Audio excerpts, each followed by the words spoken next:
Has brought local talents.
a detailed response.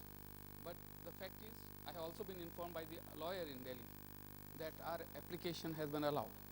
Now, the consequences would be that the name of Kaitu will have to be struck off the electoral rolls. He will cease to be an MLA. Of course, for this, we would expect, because we don't see how a non-citizen can continue to be an MLA. But if they don't act immediately, we will be forced to file an application and take further steps.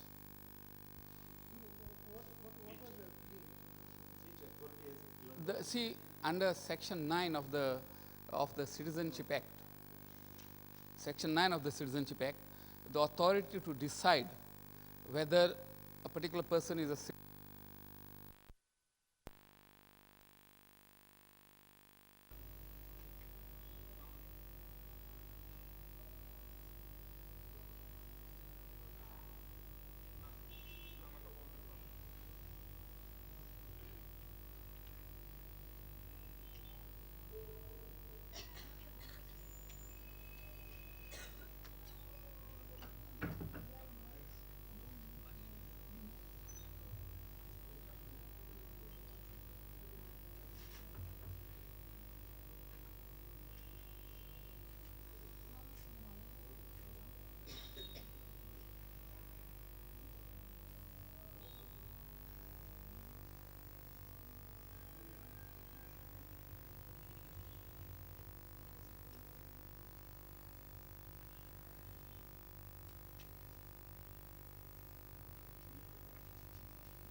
You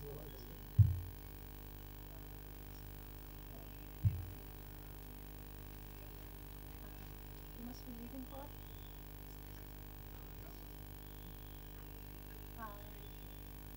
You guys have a nice day.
Yeah, they did. Yes.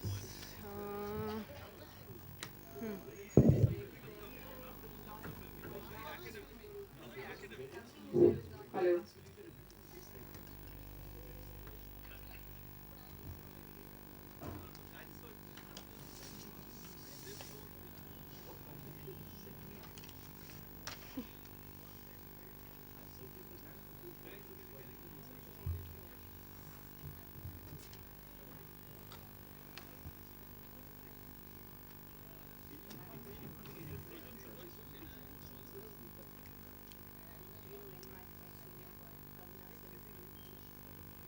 Not really. Yeah, just joined.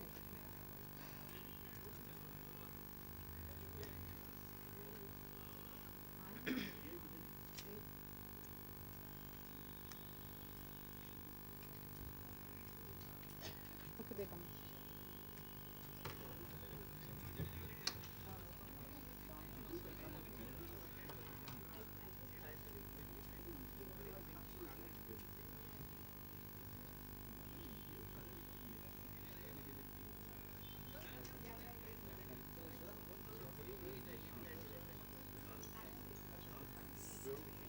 Hello. Please. Hello. Good morning.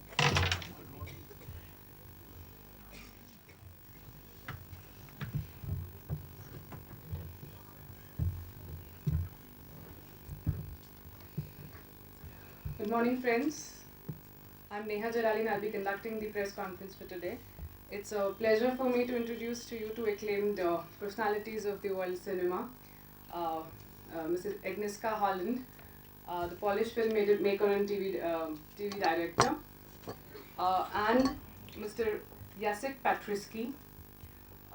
He's the cinematographer and has been specializing in featuring films and documentaries in TV theatre.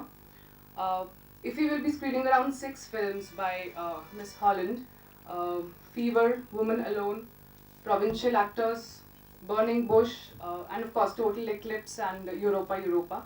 Europa Europa in fact won the Golden Globe Award for the Best Foreign Language Film, and it was also the Oscar nominee for Best Screenplay.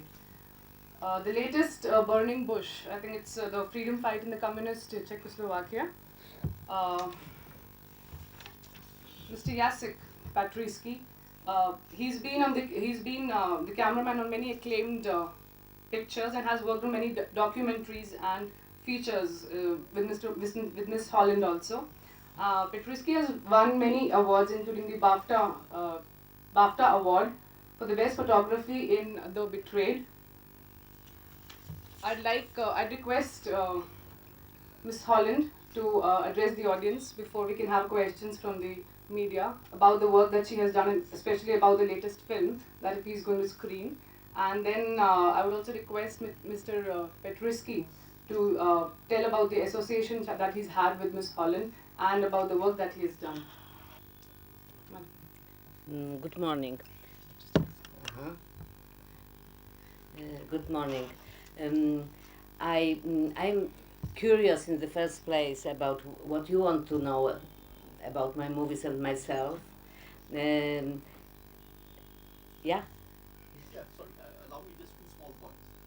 First is the title of your last film, The Burning Bush. Now, The Burning Bush, it is a derivative of these Australian and New Zealand forest fires. They're referred to as the bush fires.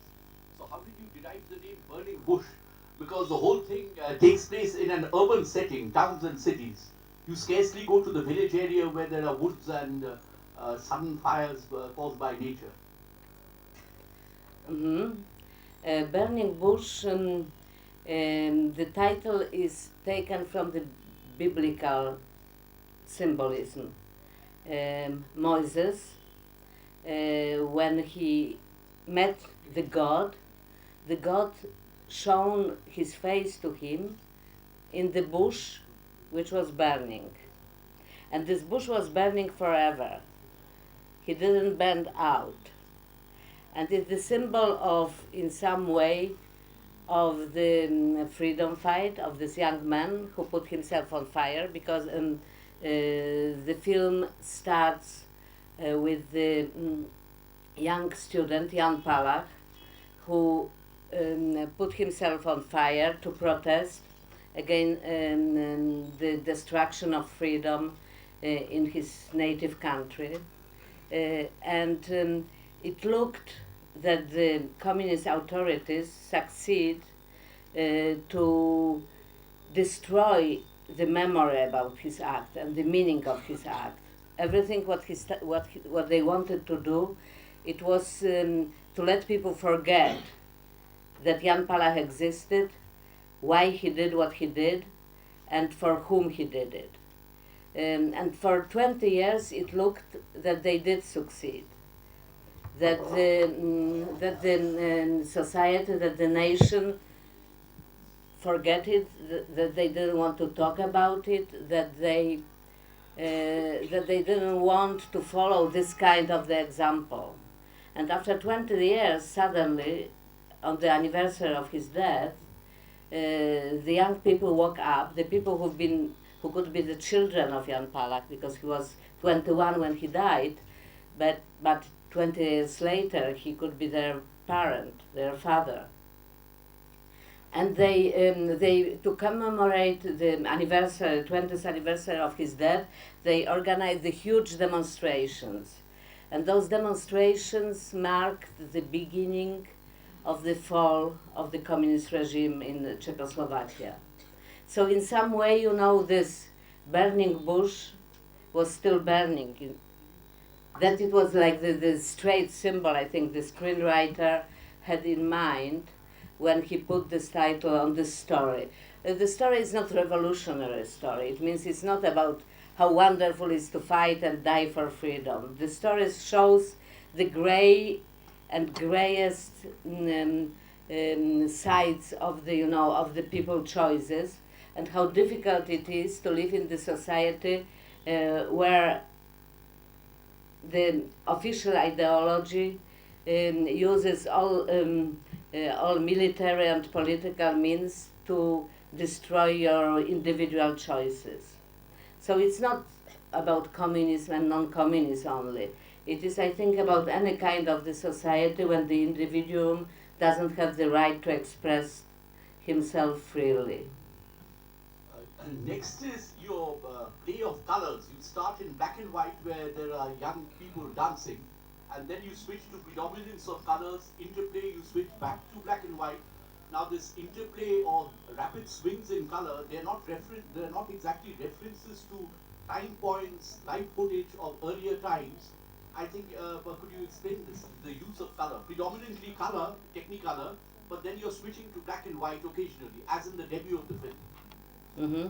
We've been discussing very longly with my cinematographer about the use of color in this film. Our first idea, it was to shoot it in black and white. We've been using some actual footage, the footage from 60s, in the very beginning, in the opening sequence, and also during the funeral of Pala. And it seemed logical and noble to make it in black and white. But in the first place, the distributor, the HBO, who financed the film, they didn't want black and white film. We've been still thinking with the cinematographer that, you know, we've been shooting on Alexa, it means digitally, and it's very easy in the post-production to do whatever you want with the colors, to make it black and white or less color, you know, saturated or full colors of point some colors specially and so on. So we knew that when the movie will be ready, we can still fight for black and white if we want. But after and we did for ourselves the kind of the test that the first part of the film we actually colored black and white, and we've been watching it together. And in some way, I realized that it's not right. That the black and white make it noble but distant in some way. That it becomes like the documentary from those times. And I didn't want to make this movie which has some kind of the aesthetic nostalgia. I wanted it to be very present, evocative, and alive. On another hand, the footage, documentary footage, was black and white, of course.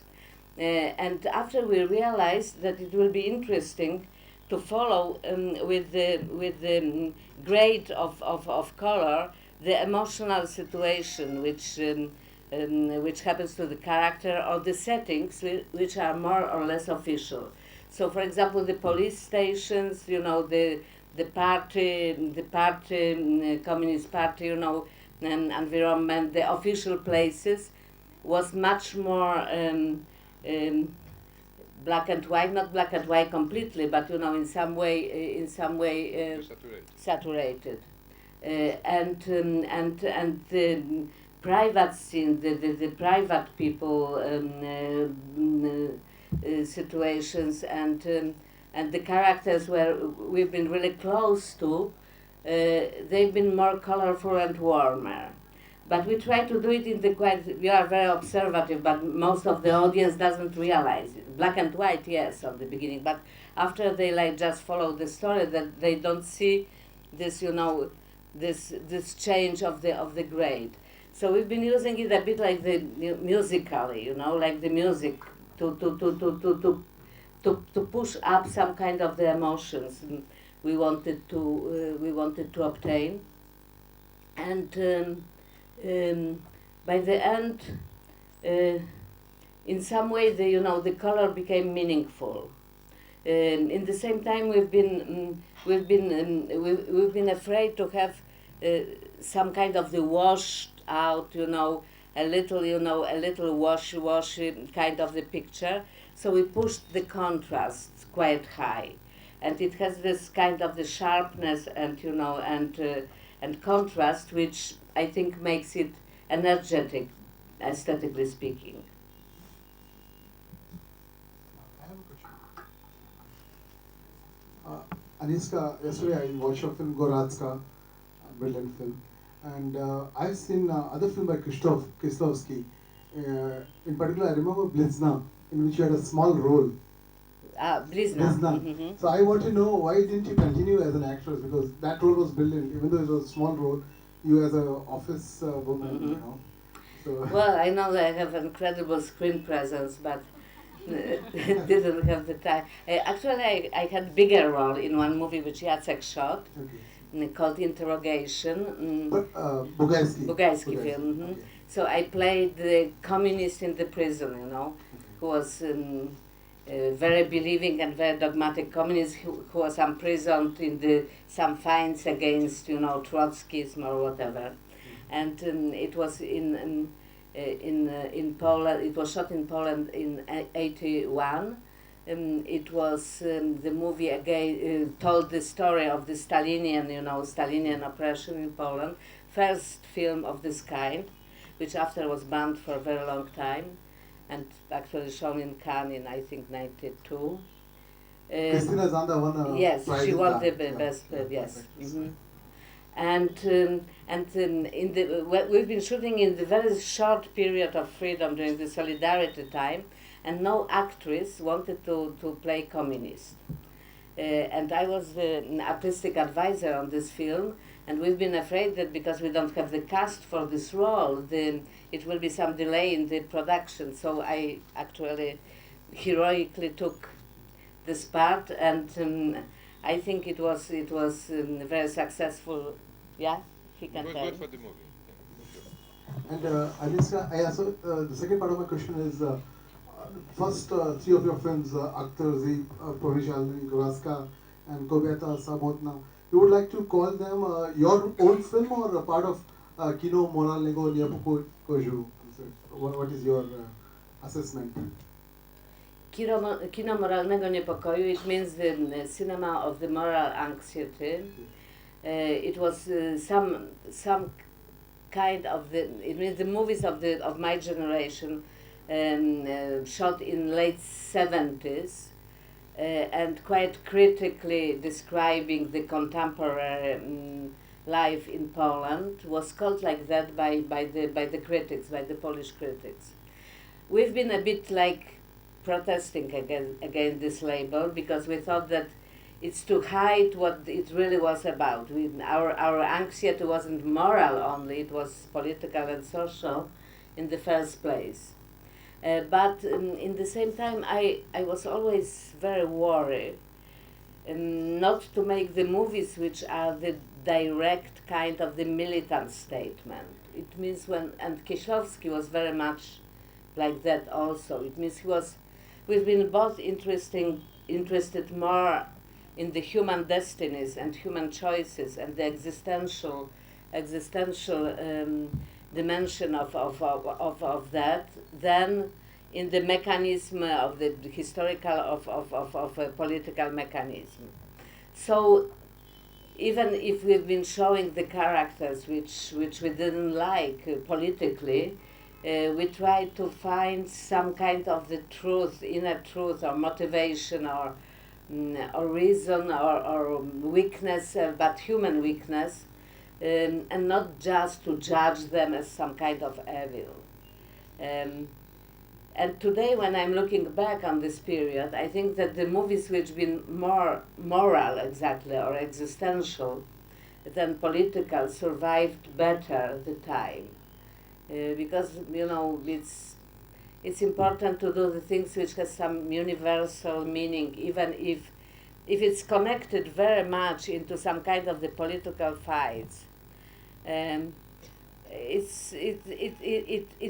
fades away after a while. You know, the situation changes and the people don't understand what was the story about.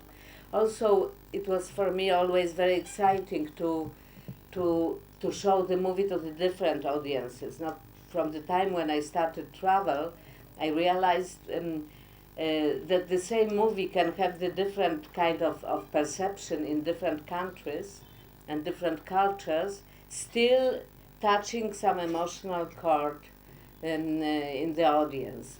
And the distinction between what is universal and what is very specific, this balance between that, I think it's for me very interesting. I was always like working with those notions. Thank you very much. Thank you. Yes, please. Ma'am, what was your thought to make such a patriotic film about burning bush in year 2013 actually? Who made? What he's asking is that what was the thought that you made such a patriotic film in this year, 2013? Is that what you, 2013. Why I did this movie now? at this point of time? Yeah. You know, for me, this story was always very important because I was growing, and I became like the grown-up person in this period in Czechoslovakia. When I was 17, I went from Poland, from my native Poland, I went to the film school to Prague. It was 66, and in 67, I started to feel that the society changes, that, you know,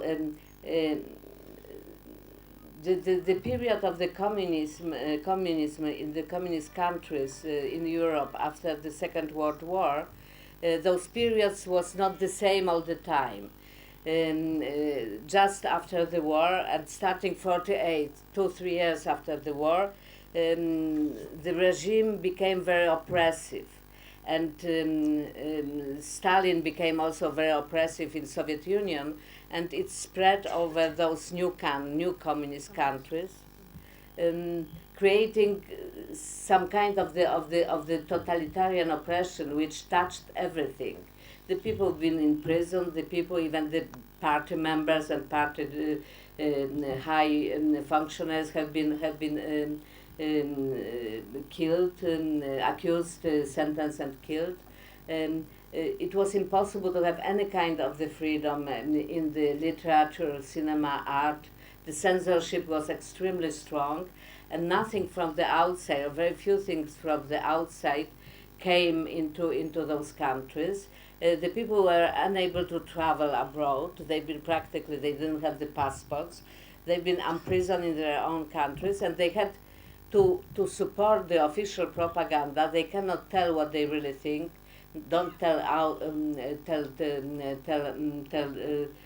tell high with the high voice, you know, even very small voice, what they think about the situation. It lasted in most of the countries like Hungary, Poland till 53, Stalin's death, and in 56, in those countries was some kind of the revolution. It means the regime didn't fall down, but it changed in quite a bit way, and it became like semi-totalitarian, not democratic really, but semi-liberal. It was possible to breathe, it was possible to travel, it was possible to see French or American movies, it was possible also to make the movies which had like Vaida's movies, Ashes and Diamonds or Canal Generation. They've been very, courageous and very free movies in some way, even if the censorship never ceased to exist. In Czechoslovakia, this de-Stalinization didn't happen till middle 60s. In middle 60s, it started really, this like wind of freedom started to flow. First over the intellectual and artistic circles, after also in the Communist Party. It's why in January 68, the Communist Party decided to put down the old Stalinian leader, and they elected new guy who was Slovak, not it was the minority in Czechoslovakia, and he represented much more liberal opinions and methods in ruling the country and ruling the party. But they didn't want really, to open up the society to some kind of the Western influence. But the situation swept away from their hands, and the people feeling some kind of freedom wanted more and more, especially young people. And that it was too much for the Soviet rulers, for Brezhnev, and they made the invasion, and this fresh freedom was crushed. And the people for some time believed that it's possible to preserve some aspects of that, and quite quickly it became clear that it will be impossible, and it's why Jan Palach, put himself on fire. And after it was a night of 20 years. For 20 years, the people have been really kept under some kind of the conformism and resignation. They didn't, of course, think what they talk, what they spoke, but any kind of the free speech immediately became very dangerous, immediately had the quite important consequences for those people's professional and private lives. So they've been like silent for 20 years.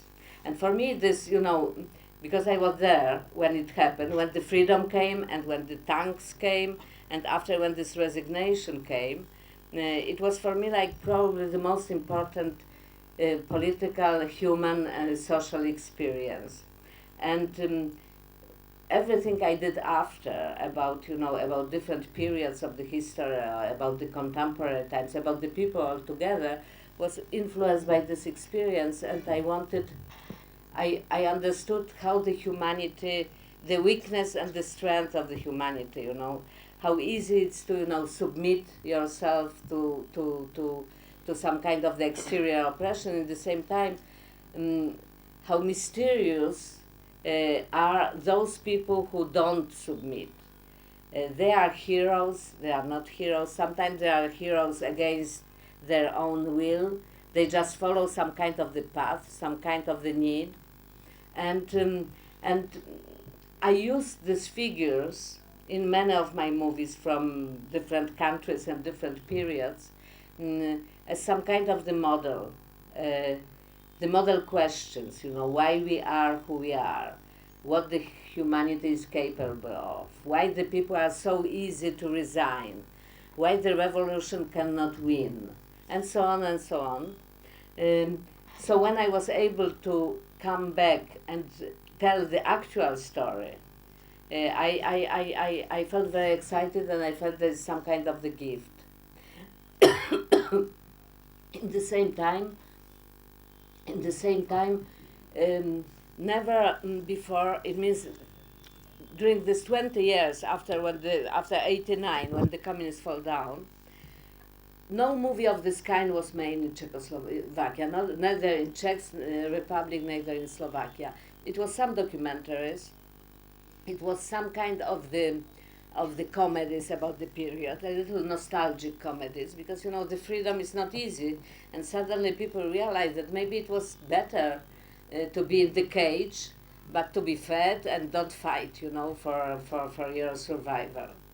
And it was one movie by Jan Hřebejk which touched a little more seriously those like impossible choices of this time, but it wasn't the movie which really gave the wider scope of the situation. And apparently Czechs have been waiting for this film. And young writer and young producers came to me and they said, we cannot talk to our parents. Our parents don't talk about their youth. They don't talk what they did during these communist times. When we ask them, they just tell some non-important, sentences and just like practically not allowing any kind of the discussion. And we feel that what happened in those times is important for the today. who we are, and the country we are living with, all the problems we have, are rooted in this period. So we want really to, open up this. And it worked. It means when the movie was finished and we shown it to Czech audience, the reactions have been extremely powerful, emotional, and very, very liberating in some way. And the parents of my young collaborators started to talk. So suddenly, it was like the therapy. Yes. I have a question for Mr. Jacek. He's worked with legendary directors including Kieslowski on Camera Buff, Thomas Holland on Europa Europa. You also did Interrogation. So talk us through your experiences of working with the masters vis-a-vis the new directors that are coming in now.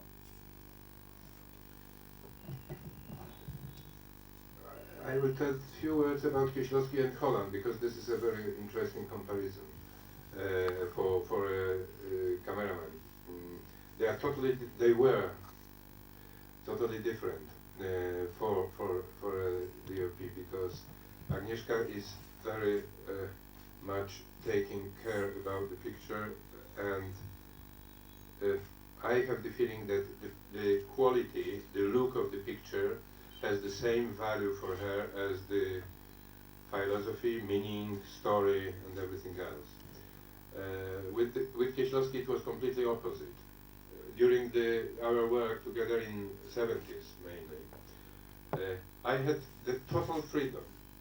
He would never look into the camera. He would never ask me. We did together 4 films, I think, 4 films. Once he addressed me saying, are you sure it's a good lighting? And that was the only remark he did, and he was right, by the way. The lighting was not good. But otherwise, he was so concentrated on the story that the cinematographer had the full freedom to create what he wanted and full confidence of him.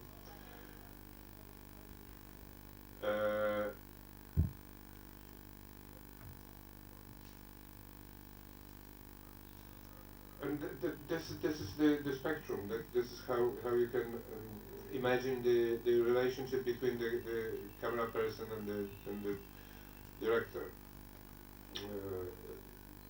He wanted to tell that I was screaming, and Krzysztof was nice. Yes. No, this is not the point. The point is that I can remember many moments in because with her I did 7 films, so but it's not the problem of number of films, but of the attitude toward the filmmaking. She has the frame in her head before she starts filming. So sometimes it happened that she was somewhere out and I was preparing the shot, and I had the script and it was very clearly written what it is in the frame and everything. And then she was coming and she was completely desperate, saying, it's not my shot. It's not like it should look like. It must be completely different. So I can imagine that the difference is that Holland is writing scripts, preparing the film in her head, winding the pictures, in her. Kieślowski was just writing literature. That was really the difference. Probably changed in the last movies of him, yeah. Ma'am, I had a question for you.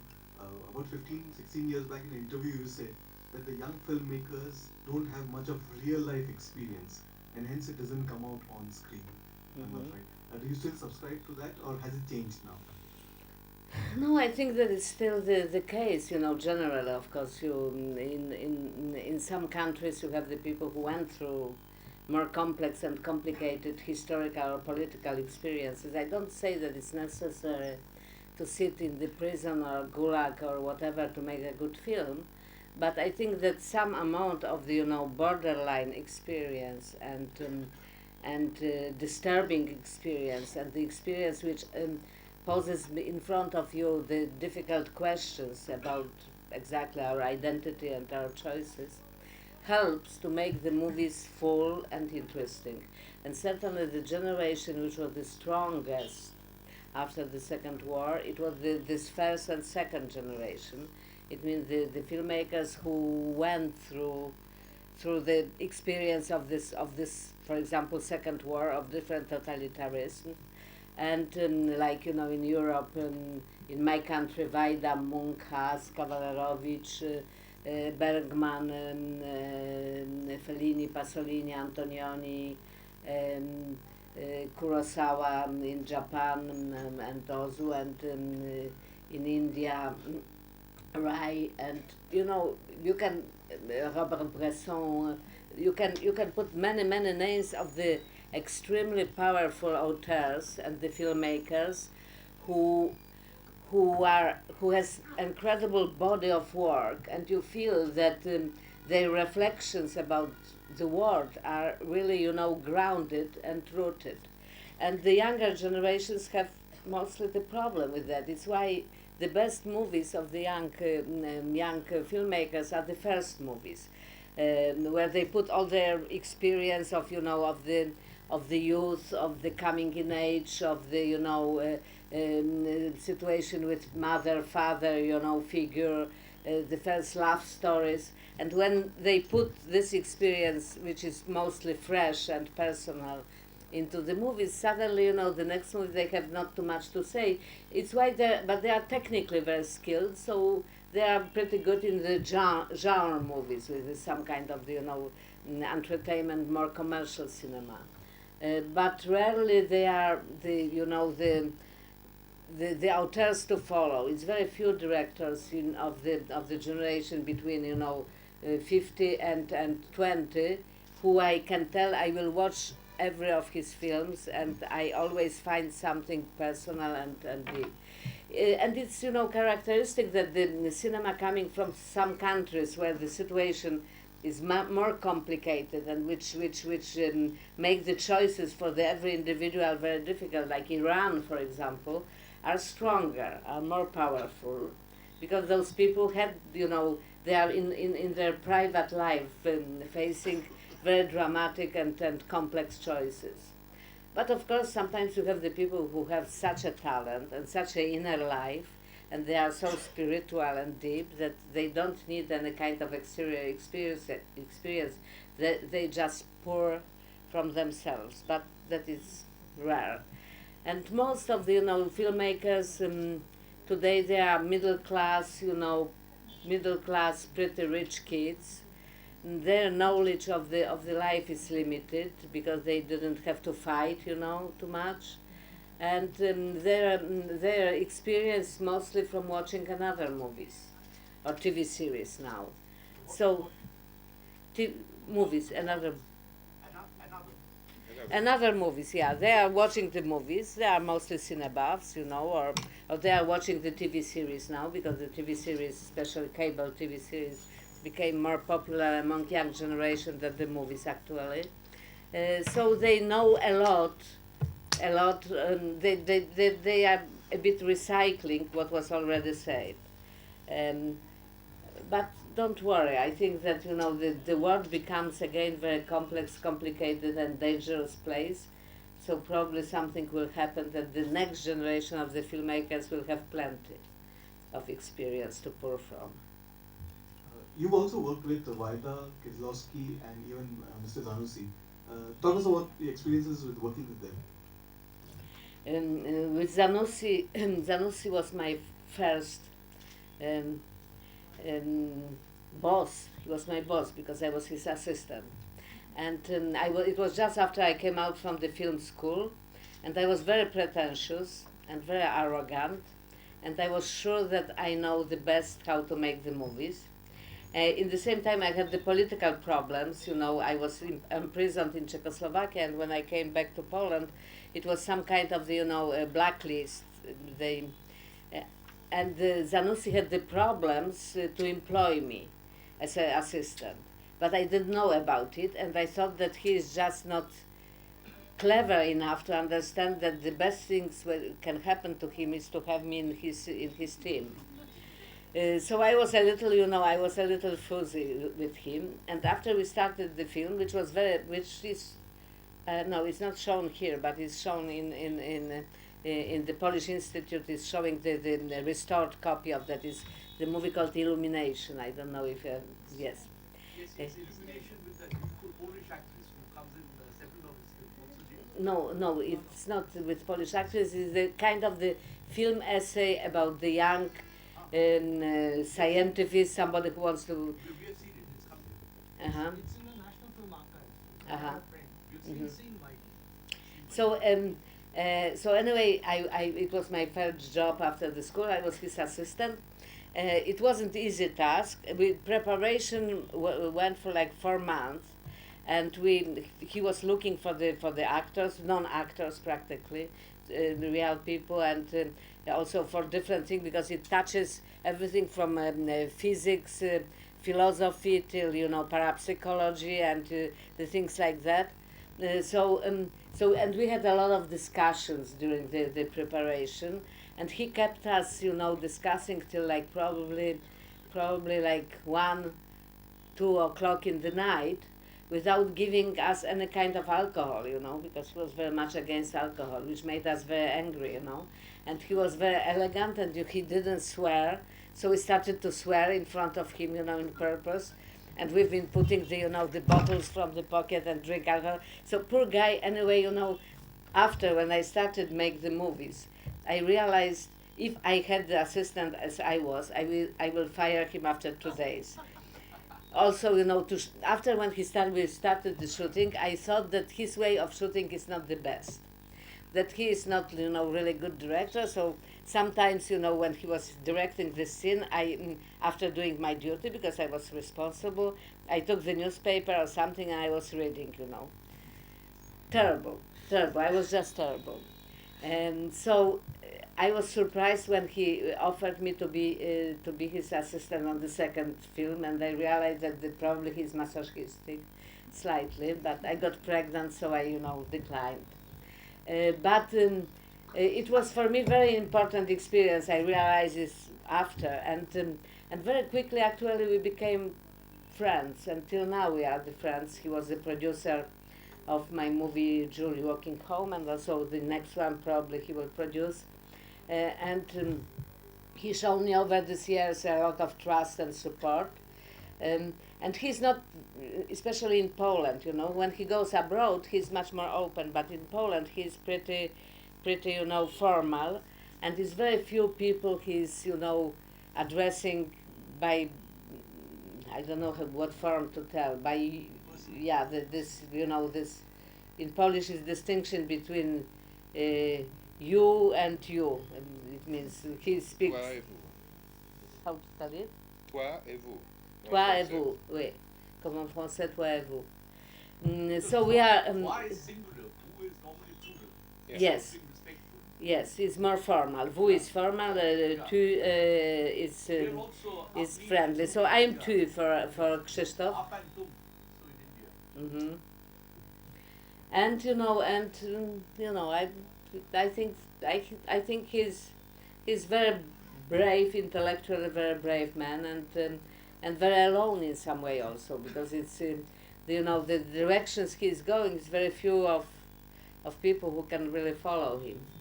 Vaida is much more connected to his, especially to his society, to his nation, and he's like all the time like checking the fever of the people, and he's very, he was always.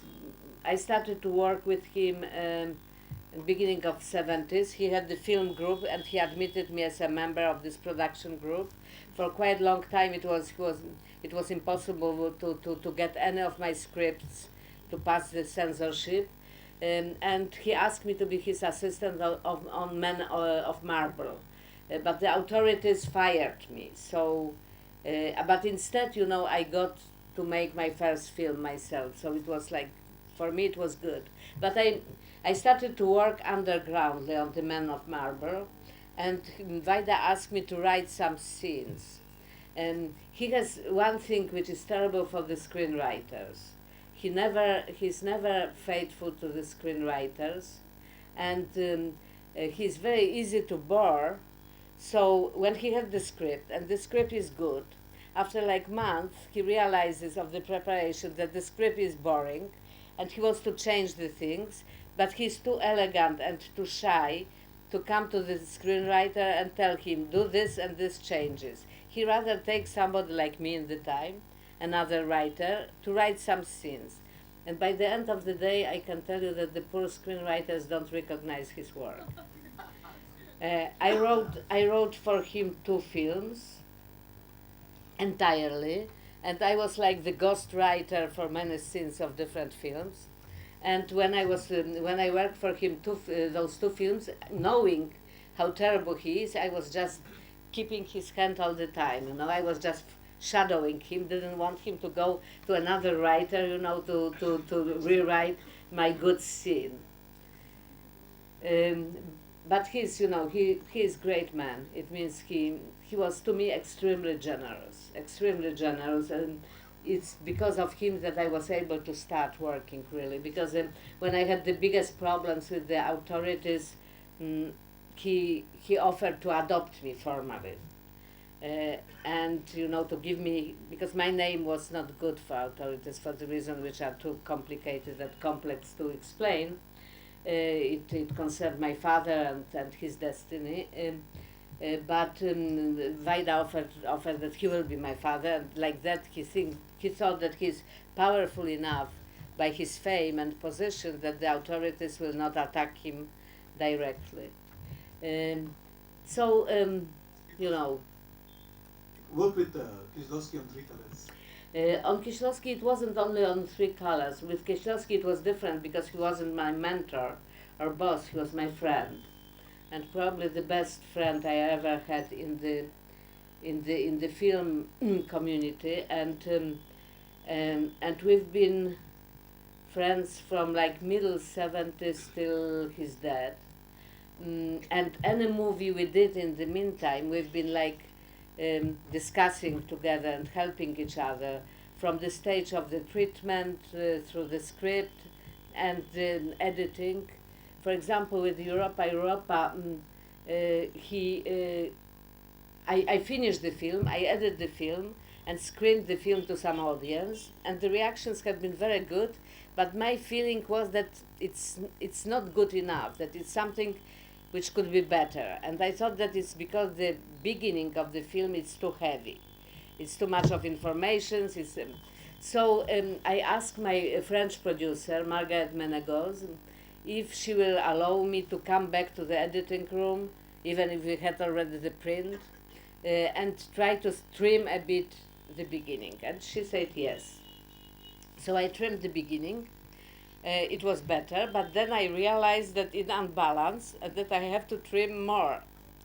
And Krzysztof was teaching in Switzerland. At this time I was editing in Paris. I called him and asked him if he can come and give me some advices about, you know, what he thinks. And he wasn't crazy about this film. It wasn't his favorite film of mine, but he was very, you know, like sympathetic. It means he wanted like to enter the film. And maybe the fact that he didn't like it so much was much better, because he gave me incredibly interesting advices, and we spent like 3 or 4 days in the editing room. And after I trimmed the film about 40 minutes altogether, it had like 220, I think. Well, anyway, it was very much shorter, and I think it really helped the, you know, the career of the film, that it became in some way, you know, light. And anytime I was doing same things for him, you know, watching for, you know, 20 times, you know, the different versions of Veronique, or before, especially The Blind Chance was something which been a lot like, you know, working together. So with the 3 colors, it was pretty much the same, except that he formalized it. It means it had, it was formal. We've been in the credits, you know, the discussions and the sessions about, you know, different stages of the project have been like paid by you know, by the production, but it wasn't very much different from the other situations. So over those years, starting already personal, his television film. We've been exchanging all the time when it was possible. The opinions and ideas. And he actually co-wrote with me the film called To Kill a Priest, which I did in France about Polish situation in 80s when it was under the martial law, the assassination of the priest close to Solidarity. And Krzysztof actually helped me writing the script, except that he was never listed for that because I was on the immigration. I was the political immigrant. He was in Poland. He didn't want to give his name to something which was anti-governmental. I want to mention one thing, if you allow me, which is very typical, and it was the first film, our debut, provincial actors, and what Kieślowski did with this movie, when he saw it, the first cut, he said, it's too tragic.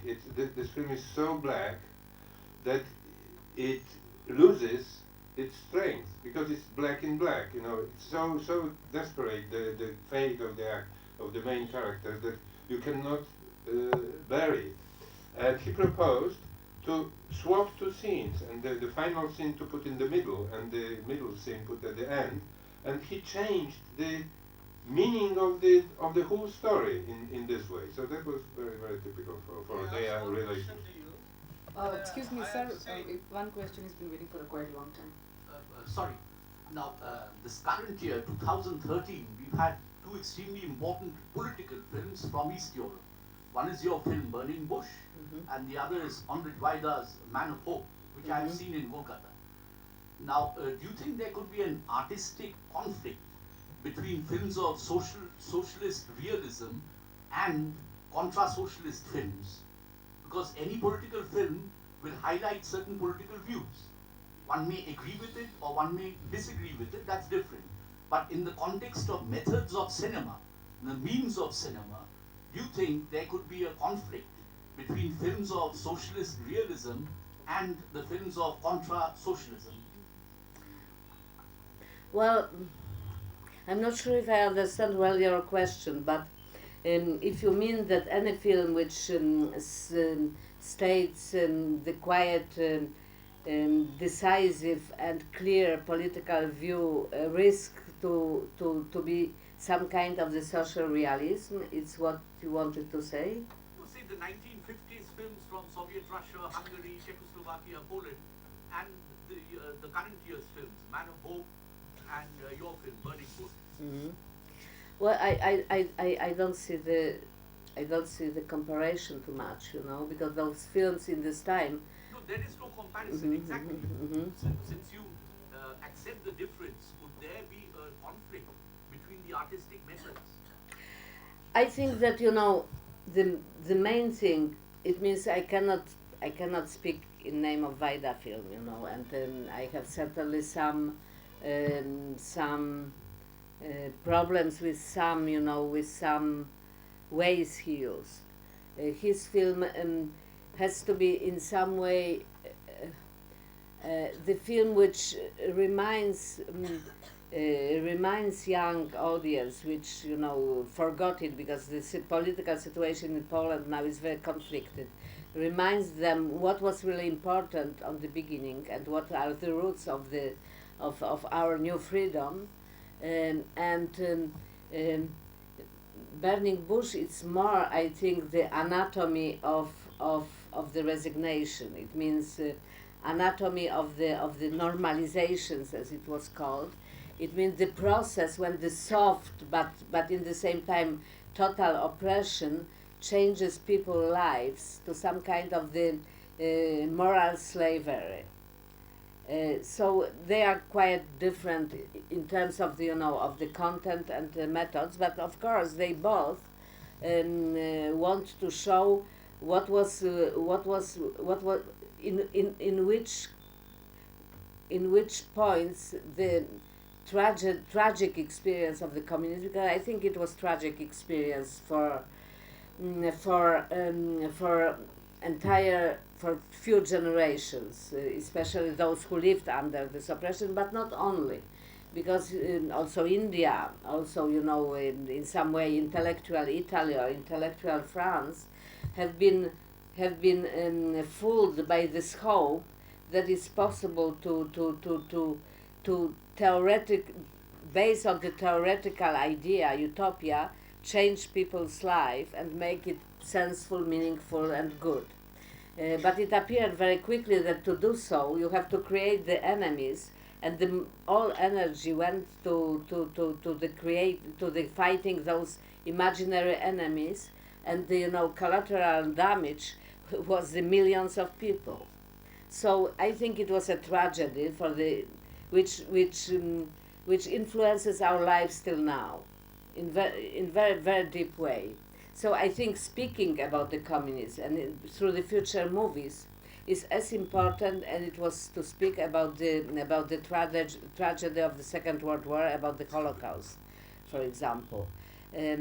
Because in both cases we have something to see with the arbitrary utopia, which became by the totalitarian means, shaping the life and death of millions and millions of people. With the communists, it's more complex, because the idea in the first place was noble. It was the idea of justice, of social justice, of the international justice, of some kind of the égalité and liberté, etc. But it became its opposite in some way. But the fact that this utopia lost in such a global way, we have still China, South Korea, and Cuba as reminders, made practically impossible any kind of the new ideas to be born. And when we see the situation today, at least in Europe or United States, but also in other countries, we see that main problem, political problem, is the cynicism, the lack of the of the hope that we can, that the humanistic idea can win over over the corporative market economy. And I think that one of the reasons it's why we are unable to go forward, it is that we never really analyzed the communism. The communism wasn't analyzed even in the history books, and it certainly wasn't analyzed in the future films. And the future films are helping people to understand the things, because they are in some way the popular way, to reach the brains and hearts. So I think it's some kind of the duty for my generation, who experience it on the first rate, to try to find, the mystery of that, to tell those stories which are still now very difficult to explain. My question is that I have seen also both movie in Calcutta. I belong to Calcutta. So when we are watching your movies, Burning Bush over there, so when you are explaining the total gamut of that movement, first part I really appreciate you. So you have say controlled and what is called keeping the time limit very good. In the second part, it is somehow extended. In the third part, it is so lengthy for the legal proceedings.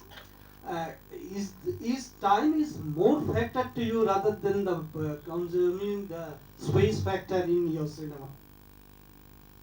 I'm not sure if I understand. Time. This is a long time you have taken 4 hours over there. What he means is Że that w pierwszej części jest wszystko świetnie, wiesz, w sensie czasowym opowiedziane, w drugiej jest, zaczyna się robić wolniej i tego, a w trzeciej jest bardzo właściwie nudno, że te jakieś legalne procedury są pokazane i czy czas ma dla ciebie znaczenie. I showed this film in United States on the most important festivals recently, in Telluride, Toronto, and New York, and their reaction have been opposite.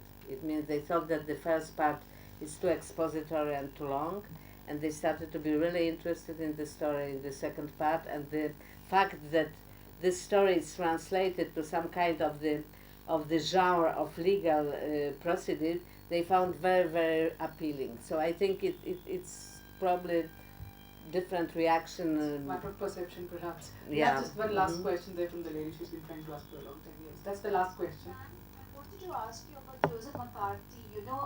You've just explained the horrors of communism. And back then in the 50s, Hollywood there were a lot of sympathizers of communism in Hollywood.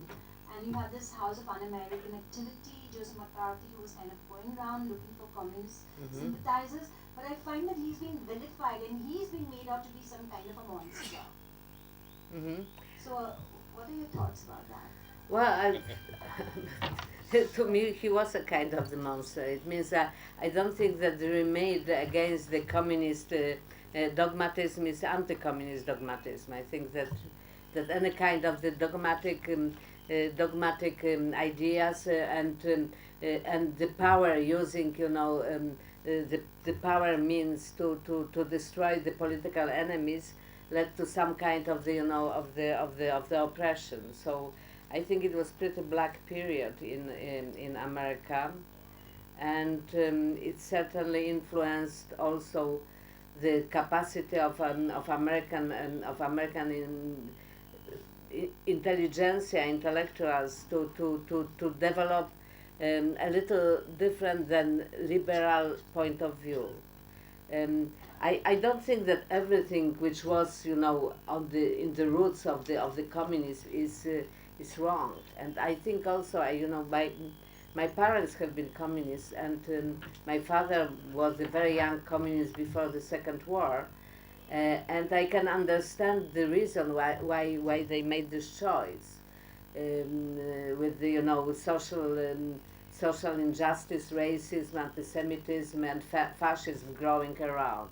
So it's not all black and white, And McCarthy certainly was obsessed in religious way, and his what he done was actually very destructive. I think that artistically speaking, the Hollywood went backward because of this activity. Thank you. Thank you everybody, and thank you Ms. Holland, thank you Mr. Petrisky for being here. Thank you. You write your name, Agnieszka Holland. Thank you. And you please give today's date. It is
They may join later.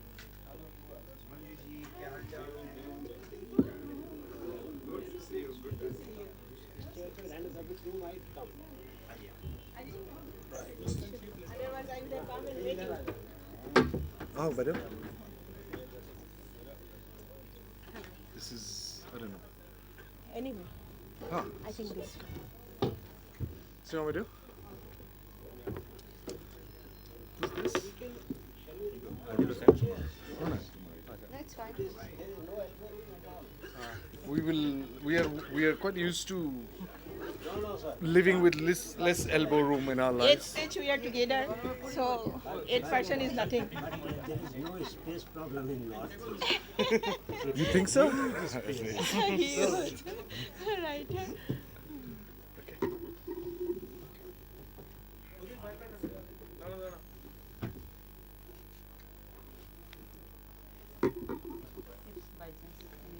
One chair is extra. That's it. আৰু কোন আহিব? যদি আহি পায় আৰু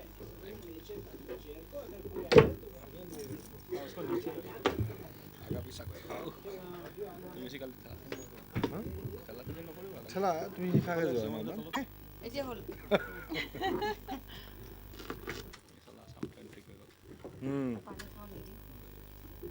পানী খাব পৰা থৈছে।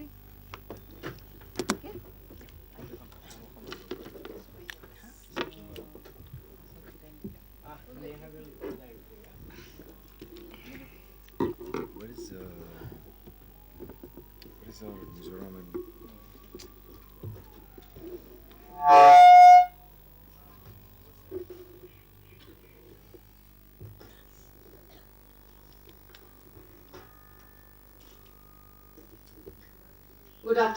Good afternoon, friends.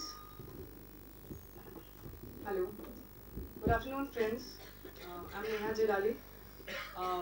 I have this opportunity to today introduce our friends from the Northeast cinema, personalities related to the Northeast cinema. Starting from the other end, I have Seema Biswas.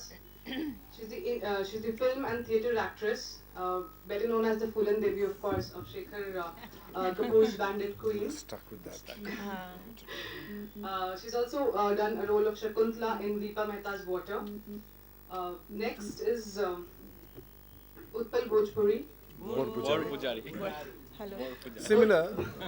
Bor Pujari. Bor Pujari, I'm sorry. Bara Pujari. Any press meet, I'm coming after. He's the curator for our session today. He's a film critic and a journalist.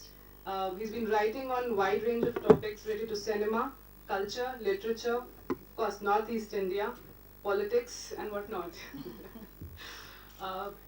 Next to him is, of course, our Adil Hussain, the stage, television, and film actor. He's done internationally acclaimed films like The Reluctant Fundamentalist and The Life of Pi. Next to him is Manju Bora. She's a film director and a short story writer from Assam. I hand over to Mr. Utpal to please conduct the session. Good afternoon. It's a change for me. I always have been sitting there with my friends. So I'm very glad actually to be sitting on this side for a change, because this time is for the first time in Iffi, this special focus section on artist cinema is happening. And films and filmmakers from all the 8 states have come here. We are expected to be joined by 2 more filmmakers shortly from Mizoram and Sikkim. I think they are coming on their way. And this section, of course, as you know, it started with, I should say, started with a bang yesterday with the screening of the Mezo film, which was appreciated by one and all. And of course, prior to that, there was this Purple Fusion band from Nagaland, which actually made everybody sing along with them. Sing along with she was them. very good. So this section, basically, it was a tough job for me to curate this section, because in 2015 the history of Northeast cinema will complete 80 years. So from those films made in 80 years, nearly 80 years, I had to pick and choose a fixed limited number of films, which will not only showcase films from all the 8 states, but at the same time also kind of give a historic sense of how filmmaking started there and what has been happening currently.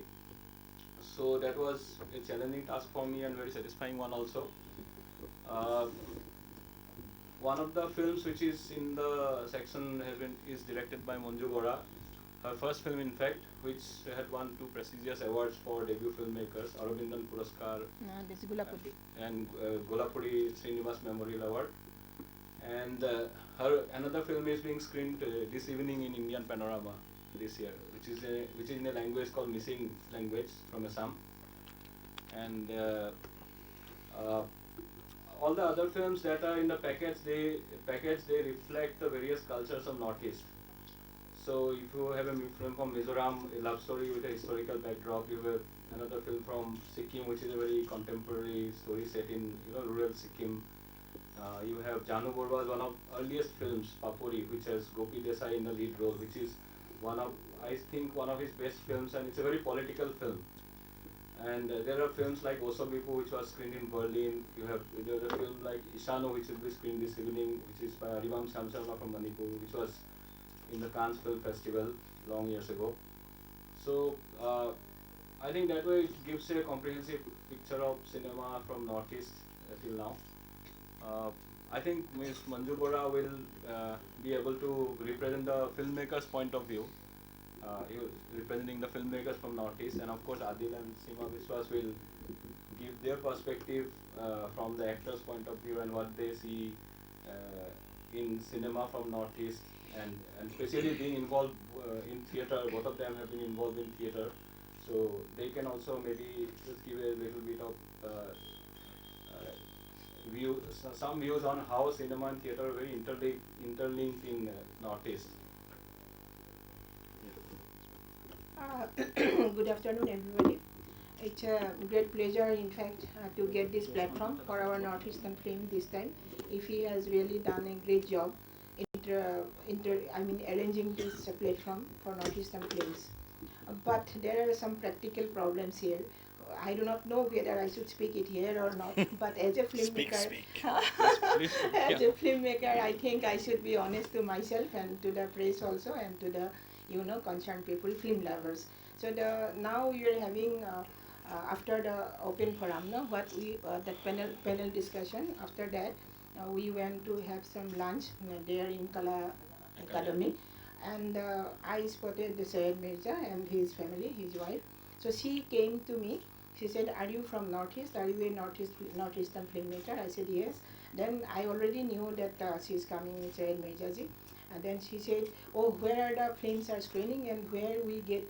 How we are getting access to those films? We want to see Northeastern films. It's a good package. We have heard." And then I said, "Why this ticket? I have shown the hall," and she said, "No access in the internet. We do not know how to go, how to approach. Nobody can tell us." So these are the practical problems actually, Paul. What actually we should have thought before. How audience will get access to the films you are packaging in the Northeast package. And this is one point in a practical problem, I mean. So these things happen in every festival, but it should not happen in Iffi, at least what I feel. Then secondly, as a representative from northeastern region, as a filmmaker, but we Dibang said that films should not be categorized as he earlier told that it should not be categorized as northeastern film or any state-wise, because film has universal language, that I also believe. But the problem is when we struggle for releasing our films, when we say something through this strong medium, we feel that suppose we make some films, without having a color of the local people and local language, local dialect and atmosphere, we are nowhere. That is why I said in our earlier discussion that we should make films from northeastern, so that immediately audience get some kind of difference. I mean, they discover some kind of difference in the film, which happened in my latest film, Koyad, which is a panorama film this time. Whoever has seen the film and whomever has approached me for the film to many different festivals all over in the world, so they said that your color of the film is very different. We never expected this color in Indian film earlier. Earlier we have never seen this kind of color. So this is giving a different look. We never knew that these people exist in India. And I'm very delighted to get that interaction with those people, and that is why I tell the new generation also, if you are at all making a film, since we are commercially not viable, our films are not commercially viable, we do not get any release date, proper timing, proper cinema halls, we are having proper numbers of cinema hall also as we require, but at least something from the northeastern state, which suppose we send to some festival, to some gatherings, at least they will find something different in our films. That is why I mentioned that we should make northeastern films. But film has no geographical boundary, it has universal language. That is one thing. Another thing, we are having lot of problems in northeastern region, like few states in Tripura, Mizoram and Nagaland, they do not and Arunachal also. There are no cinema halls in those states. But newcomers, new generations are coming up with very good films. Like yesterday we have seen this Mizo film. It is so good. It can compete with any other film made in the world. And another film I happened to see in Mumbai, that is made in Cherdukpan language from Arunachal. That boy, he is from Satyajitra Institute. And it is such a beautiful and feel-good film with, local problems, like going back to their origin, though we are world citizen these days, but still I feel that we should have our own identity, own kind of, we have our own kind of problems, socio-political, cultural, these things. So that film has also such a impact that it could create. So in Mami, everybody appreciated his film, Chaduk Fan. Maybe next year it will come, hopefully, for Indian Panorama. I hope. This is a very good film. So that way we are at least getting some kind of attention from the critics, from the film lovers, from all over the world, not even India, but abroad also. Like my film, this latest film is traveling now. It has started traveling to South Asian countries because of the look, because of the problems, which is very universal. It is not that I am making the film in missing language, a dialect spoken by the second largest community, ethnic group of people in Assam. But the problem I'm dealing with is universal, what I feel. So geographical boundary, language, these are not the these are not an issue for a film. Film should be universal. But we have so many other problems, and infrastructure problem, releasing problem, like commercial, this thing releasing is a very difficult proposition now in northeastern state. So they will talk now. I think it is enough from my side. If you have any questions, you will interact later. Thank you. Thank you.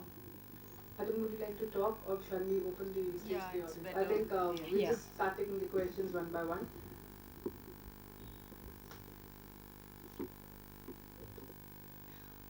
There are no questions, it seems, huh?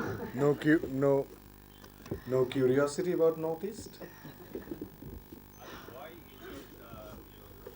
it, that why is it that you need this tag of Northeast cinema? And I gave you the example of Cannes Film Festival, Right. where in the festival they don't even mention the name of the country. I can understand as far as you want to get funds, because you should get the funds anyhow.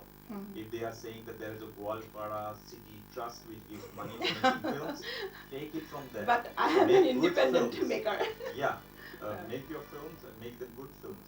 But is it only because of that you want No, to no, do no. Because Since, I think that, and don't you think that film should stand on its own? I mean, yes, doesn't that have is to- very much true. But the main problem is we have not attained that stage as yet. We are yet to reach that stage when our language will be secondary. What language we are making the film, from which part of the country or world we are making the film, it will be secondary. Because we have not come to that stage as yet. Like from Northeastern, who is there? Oribamji Shan Sharma, he is known world over. Then Janu Borua, then to some extent yes, Bhavedranath Choikia, but nation-wise he was very popular. Then who else? Then Gautam Bora, he made one film. Shantana Badulo, she made one film. Then there are few people, Vidyut Chakrabarti, they made one or two films those which could make some mark in the world scenario, world film scenario. That is why I am telling this is high time that our new generation should concentrate in our areas, so that once we attain that stage when Northeastern film will be known everywhere, will be seen by everywhere. After that, we don't want that tag. We don't want to be Northeastern filmmakers. We don't want to remain as Northeastern. I mean, the films should not be told as Northeastern films. But first, we have to attain that stage. That is the initial. That is what. No, I would disagree with Devang, because I think you should not be apologetic about your the tag. I mean, any work of art should be rooted in the culture that it comes from. No, I don't think Devang is making that point. I think what he's saying, of course, it has to be rooted. It has to be original. No, but people. I mean, why should we be apologetic about the fact that it's the Northeast? No, I think Devang has a point, and I think I agree with him Yeah, completely. I also agree with him. think Even that I don't want one to be- second. I think that what he's trying to say, that we have to invest not money, but our creative focus on the scripting level, on understanding of the subtle issues of humanity in that part of the world so well that we try to bypass the hard work on the creative aspect of a filmmaking. We don't understand the craft much. We do not invest enough time to understand the craft of filmmaking. We do not understand the subtle human relationships properly. And we have a tendency of, I'm talking about myself, I'm not talking about somebody else. We have to work. It's not only a Northeastern problem, it's a problem all over the country. We have a habit of bypassing hard work. We have a habit of doing things fast and get the result fast. We are in a fast mode. Market society's first symptom. And we suffer from that as well in the Northeast. So, in order to succeed, to bring our work into the world, we use the tag. And that's a crutch. And I think we should get out of it. It's high time to get out of it. And yes. Like in Bombay, I mean, the big bad Bollywood films, they control everything. So that's why you have a corner where independent filmmakers exist, and they call themselves independent filmmakers, and they sell themselves, as a package. So what happens is, if tomorrow there's one filmmaker from the Northeast who breaks through, who sort of becomes a big name internationally, right? And then you can sell Northeast as a whole. I mean, that one filmmaker will become your foot in the door, and you can then move in, and you should move in as a group, because it helps everywhere in the world. I think it's actually wrong that in Cannes the nation isn't mentioned. It's very important. I mean, the Scandinavian films stand together. Ideally, that is the ideal situation, I would say. Romanian Then filmmakers she agrees stand with together. completely. I agree with that. It's an ideal situation. So it's very important to identify your location, because that's important. I mean, even that is literature, undoubtedly. literature exists without the location that it comes from. Yeah, but as Devang had mentioned in the earlier thing, that when he reads, what is that book, 100 Years? Solitude. 100 Years. Solitude. Yeah. Then I don't even, some literature I have read, I don't even know which country it comes from, but I identify with it so much that it doesn't matter where it comes from. Okay. That's the point you're making, I think. Okay. Okay, taking on from Wes, I've always said. Are you asking a question or you're going to state some facts? No, I'm trying to see if it could be the headline of this press conference. Okay. Taking from Wes the fact that, you know, we have the biggest names here, and I'm not talking about Northeast, I'm talking about Indian cinema. You know, Seema Biswas and Ali Hussain.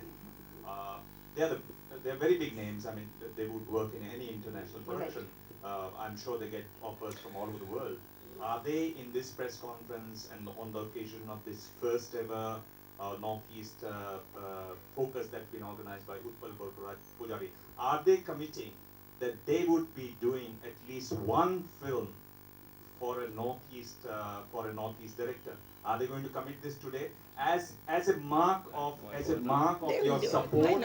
As a mark of your support, Sam, you're the heroes. You're mobbed there as a for young directors to show them, okay, they can do it, we can do it. Are you going to commit one film a year? Let me just interject a little bit before they reply, each of them. Adil has acted in 2 films which are coming out very soon in Assamese films, and she is likely to she's reading some scripts, and hopefully both of them I'll have the opportunity of directing them, hopefully in sometime in the near future. So Seema Maido, you answer, then I will answer that. Okay. I'd love to emotionally, if I say yes, love to as Northeast, like yesterday's film, everybody is really praising. It's a wonderful film. Proud to be part of that kind of film. But morally also, I'm always. But as you said, script is very important. For me, it's whether it is from Northeast, whether it is from any part of the world.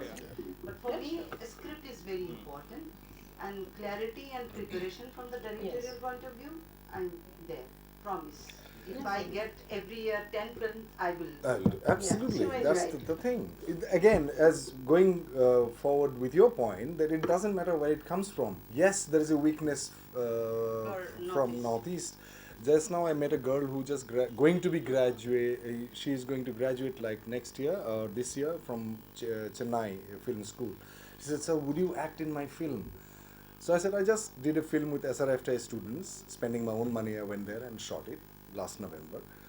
I said, "I would love to do it." But then I told her that you have to make me interested.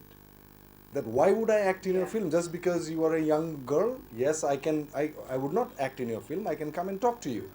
Because acting for me is it's a ritual for me, and I would only spend that time when I am elevated from, and I'm also, I should evolve in the process of acting, and that's why I act. And if it doesn't happen, then of course not. Not even next 10 years I will act in any Assamese film unless it is worthy of some interest of mine. Yes. You just said that there is a lack of infrastructure and all these things in the northeast states. Yes. So have you people asked the state governments? We keep on Good submitting question. memorandum to the chief minister and the cultural minister. Every month, I think one memorandum goes to the governor even. But but they are trying. It is not that Assam government is not trying. There is Film Finance Corporation, the Film Development Corporation.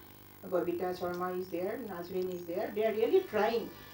But the way they are trying, maybe they should do some more homework. They should meet us very often. And in the ground level, like Adil is telling, like Seema is telling. So those things, from practical point of view, they should be more interactive. It does not happen in official government files actually. Creative works are not done on files. It is in the practical, field.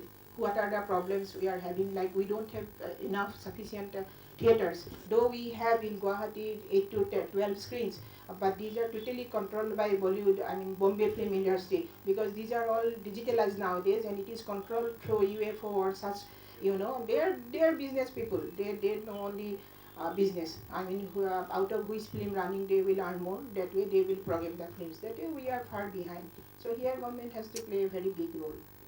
And as a film director, have you or will you will you give a thought to come to Kolkata or to Mumbai? Oh yes, why not? Actually, in fact, I have an offer from Mumbai. Maybe if everything goes well, I will start a Hindi film soon. From Kolkata also there are 2-3 offers, but those are actually those stories I'm not happy with. Somebody said about that recent happening, I'm telling, Bangladesh and Assam and India collaboration. That story also is a remake of a different Hindi film that I'm not agreeing with actually. Okay, okay. Thank you, Manju. Thank you. See, making films is obviously one thing. I'm stating the obvious. I just want your answer to this. I mean, but how do you create, an audience for the cinema that you make in your own state? Because, if you don't have an audience at home, I mean, it's almost next to, it's next to impossible to actually then travel, because then it becomes, it's important for you to also create an audience Yes. back in your own states. So we are trying to make small film festival. We are arranging. Utpal is also very involved with those film festivals in every district of Assam. So that way the new generation is getting interested that these video films or song albums or remake of Hindi films is not real films actually for us. So they are now trying. They are visiting all the Kolkata Film Festival nearby. They come to Kolkata. Goa is little bit difficult. It is expensive to come here. I always tell these people that you go and watch these world films. That way you will come to know. There are some good filmmakers coming up in Assam, Northeast actually, whole Northeastern area. But we are trying to, actually there are so many things we can do, but without the finance, without good sponsors, it is very difficult to arrange an event even. Okay, thank you. Do you have any more questions? I have a small question actually. Do you think that the coverage of the Northeastern cinema as such, like for example in the media, in the mainstream media, that also has a role to play in so-called, I mean, if the Northeast is not getting enough importance by, the Indian audience as such. So how important is the coverage of coverage by the media? It is very important. Recently, one very good thing has happened. One of our boys from Guwahati, he made a film, Local Kumpho. It is a very low budget film and it got released all over India through this PVR PVR. Then Namrata Joshi, you may be knowing in Outlooks. Namrata Joshi has written very well about the film. Even my husband was telling me he is my one of the most critical person in my life, in my career. So he told, what you are doing? These people, they are making films in 95,000. You are spending 50 lakhs, 60 lakhs, you have no audience. But see, Namrata, you see how she has marking his film and she is insulting, she is giving a cutting, one sentence she wrote that now these Northeastern people, the filmmakers, she was, I think, specifically mentioned about the art house filmmakers, so-called. Then that these people should learn that even this type of film can be made with low budget and can be released all over India. So these kind of writings can help to release regional film from northeastern region, and it really helps. If you write today my film will be screened in Inox 2, Koyat. If you write tomorrow that this is such a film one should watch and this is that, like some positive reports, again these people, the viewers will demand for the second screening. It happens. Media has a very big role, strong role to play to make our film popular commercially also. Like that Jahnu Barwa's earlier film, Bandhun, last year's film, it is the first Assamese film got released in PVR. So that film also got a good coverage. Though it was not very successful commercially, but still it got a good coverage. So media has a great role to play, I think. Can you think with just 95,000 rupees or so, can you make a good film? Because to make a film, you need a good technology also, because technology plays a very important role. Now you see, nowadays children are technically so savvy. They are very computer savvy people, no? This generation.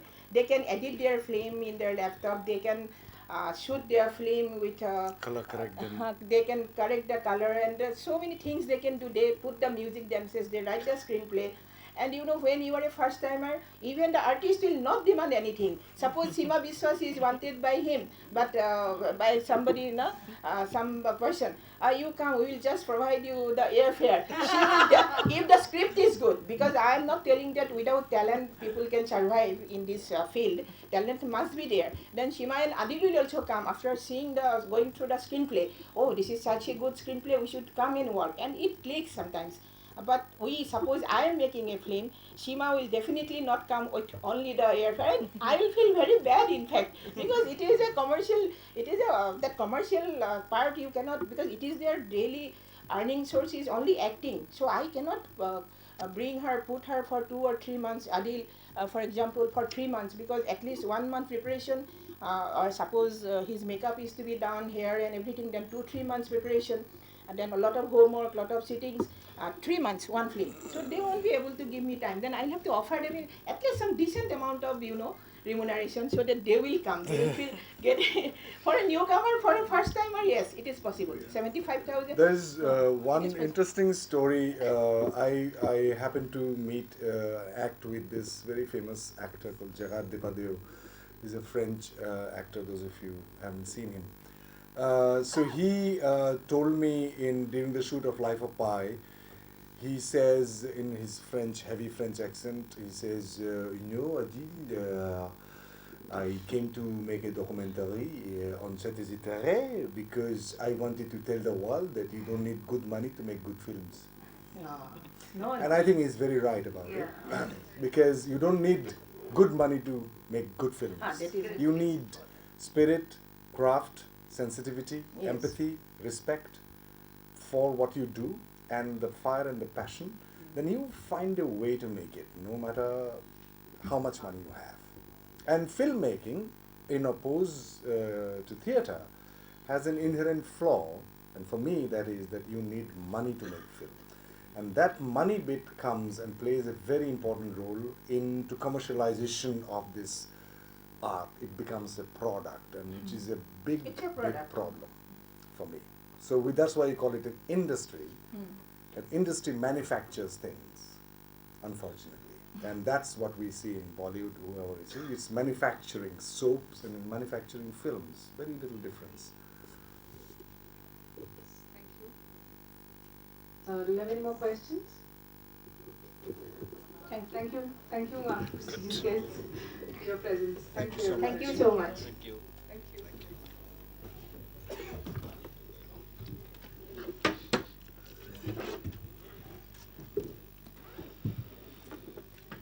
বন্ধু এইটোতো গধূলিতে পাংগ হৈ গ'ল নহয় চাৰে সাতটাততো হেৰি phone এটা আহিলে